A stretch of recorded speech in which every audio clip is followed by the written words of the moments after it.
Bonsoir, bonsoir, bonsoir. Bonsoir, Bissika Nyonsto, Bozwami, Bozolanda, votre frère Nabino, Moïm Bilakolo, les frères Yvon. Je vous salue tous au nom du Seigneur Jésus-Christ. C'est votre frère, le frère Yvon. Bonsoir, bonsoir tout le monde. Bonsoir, bonsoir. Le lot de solo la Mamouké, en fait, c'est la première émission. Oyo. Et qu'on a la diffuser sur les news Yanzambe Production. Ça fait un an. On appelle ça annonce à première émission. Oula, namoni bandeko bakoti to moi dédicace et ça la bango bien pour nous soutenir mon salaire en colo. Que le Seigneur vous bénisse, ma sœur, que le Seigneur te bénisse, c'est Sarah Lopez, c'est Sarah. Nzamba pambolayo. Namoni ma sœur Francine Kitala. Mama bala nzamba pambolayo. La lingio mingi, ma sœur Francine. Na pesi mbote nanga na sœur Nadine Kabinga. Nzamba pambolayo. Nazo mata encore moi mukie, il y a trop de dédicaces, beaucoup de vraiment pour un message. Que le Seigneur vous bénisse. Na moni sœur nanga Kati Bolingo Schengen, que le Seigneur te bénisse ma sœur. La lingio mingi. C'est la première émission que nous allons diffuser sur la chaîne YouTube, pardon, la chaîne Facebook qui s'appelle le groupe les news Yanzambe Production. Alors, nous sommes administrateurs nango, mais le groupe est ali pour yo pour nangai. Donc soutenons ces groupes pour qu'il y ait des liboso. Que le Seigneur vous bénisse. Alors, aujourd'hui, premier sujet, nous allons commencer notre émission pour les faux prophètes. Alors, les faux prophètes, on en a marre.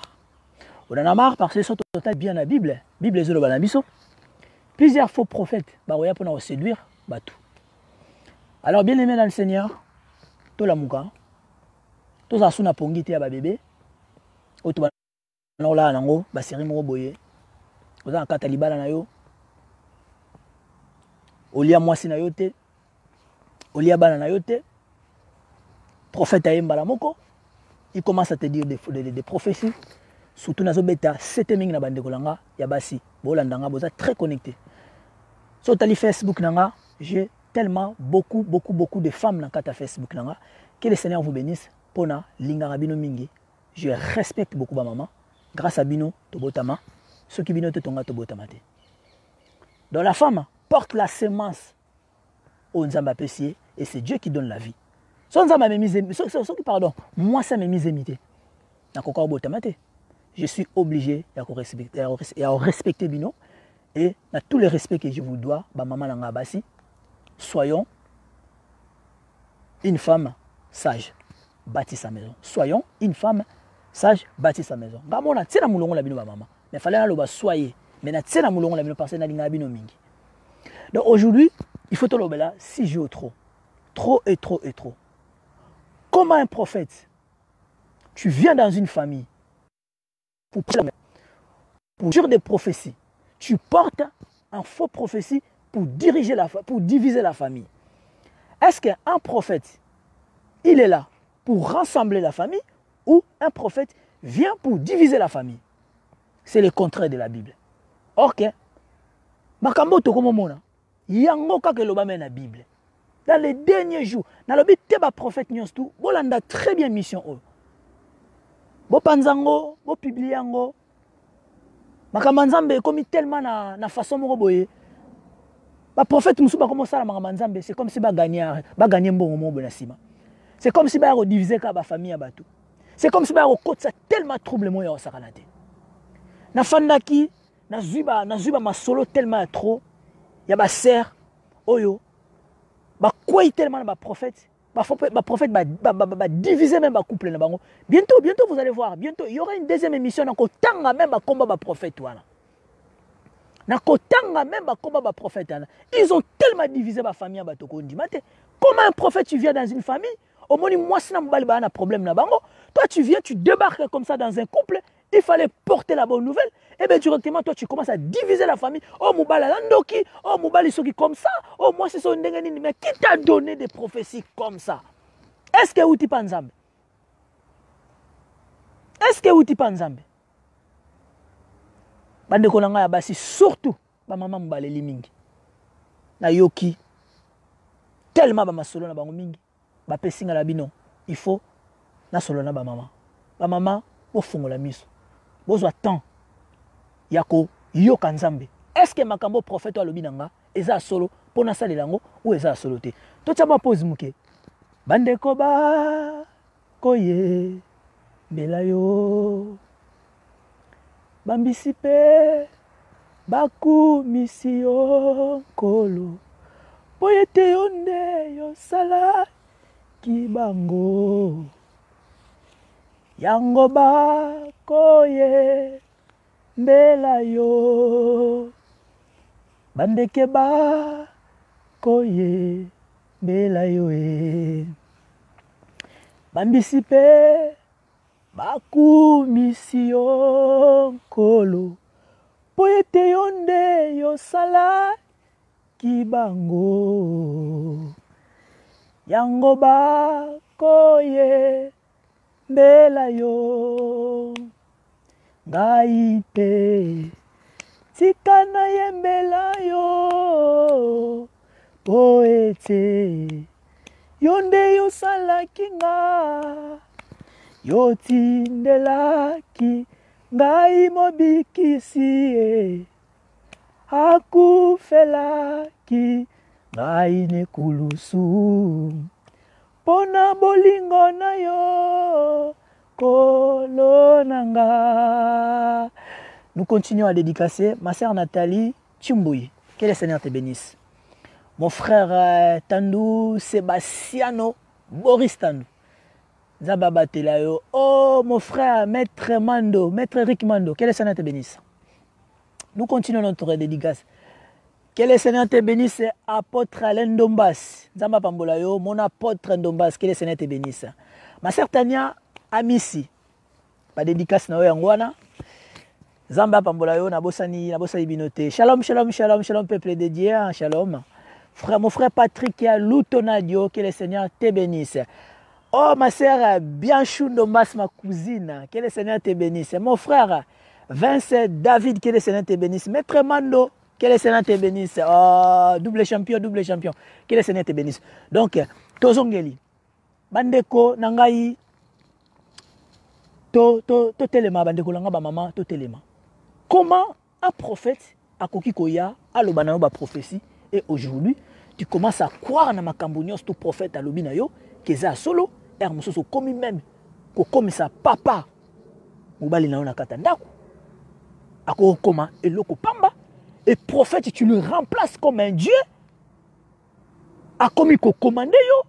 Il y a des fois, un prophète a commis ko kotsa yo aussi, ba makamobo eux ezalike, et comme mabino tina trouble mon koboye, jusqu'à ce que, et comme ça bino soki, et comme ça bino ti jusqu'à mabino na divorce. Ba maman nanga, ba histoire est tellement ébélée. Nako, la semaine prochaine, je veux faire une nouvelle émission. Nako tanga ba kombo ya ba prophète oyoyo, bazo ko sala désordre na kata ministère. Prophète yozawanate, pour diviser comment? Pour diviser ma famille. N'habitez pas prophète nyos tout ça, ba prophète ba prophète Ézéchias beaucoup. Tout ça ba sala nzambe neti ba apôtre Alain Dombas. Baza ba apôtre solo. Tout ça ba pasteur comme pasteur Komisa Soleil. Ba pasteur à solo. Tout ça ba pasteur le quoi ba Tanfumu. Baza ba pasteur à solo. Tout ça ba pasteur le quoi ba Francis Lola. Baza ba pasteur oyo ki ba on ba problème té. Tout ça ba pasteur le ko la comme équipe Ale Makanda. Tout ça ba pasteur le ko la ba pasteur le ko la na bosani kombone Elwanga.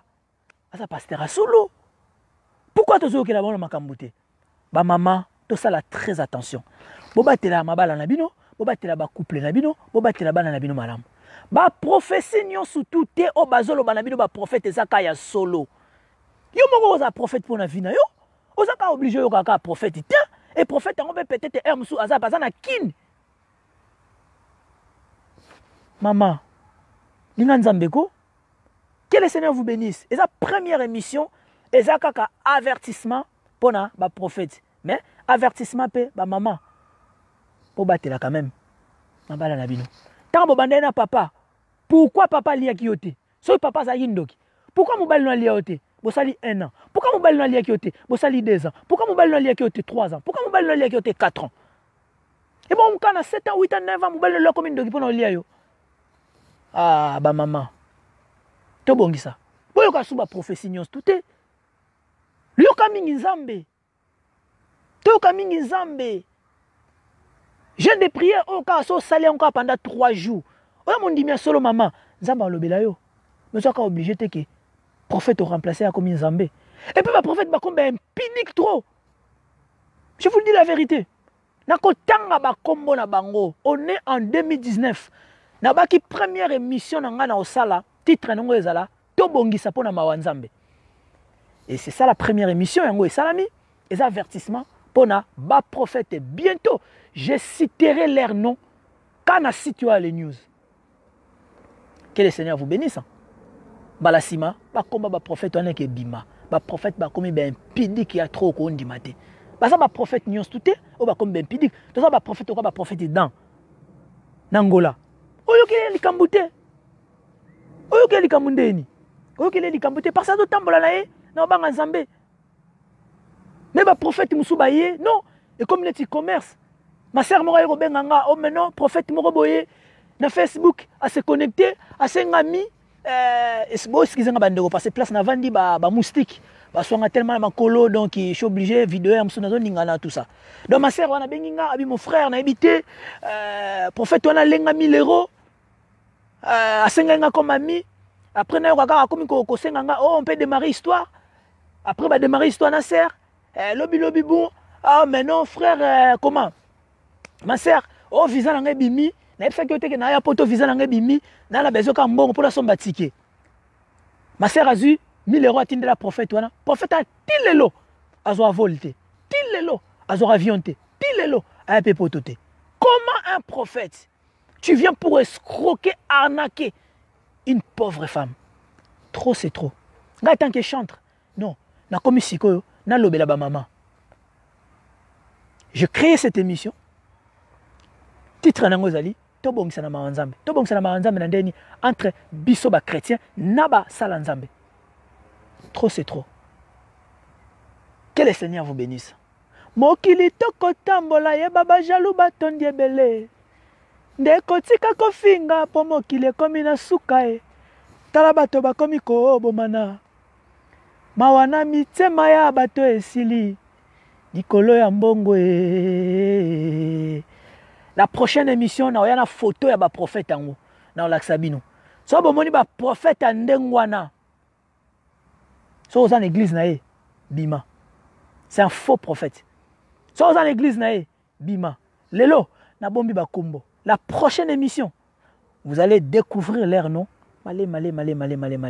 Matthieu 24, son abo sanité 11, 24-11.